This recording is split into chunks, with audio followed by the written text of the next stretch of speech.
Ayan mga kaano, kasalukuyan pala kami nagpipintura. For finishing na lang yung steel gate po namin. So, yan po yung ginawa po namin.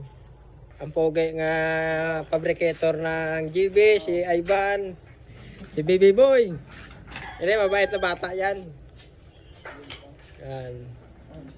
Sa gustong mag-order, mag-chat lang sa Messenger. At kami magre-reply naman. So yan yung finished product po namin. Bali, ang ginawa pala namin dyan, so kasi wala po siyang poste. Gusto ni mama hanggang dyan kasi yung muhon niya.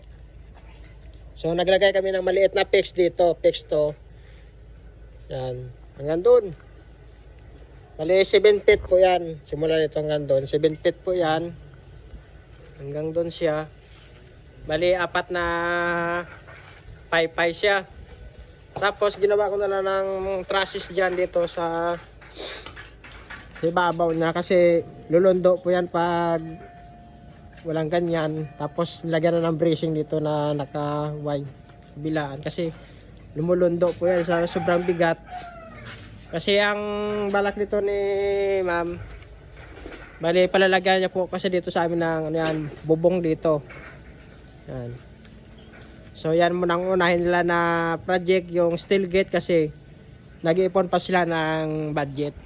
So, yan po, kulay gray po yan. Tapos, ang primer po namin yan, yung red oxide po siya na kulay pula. Yan.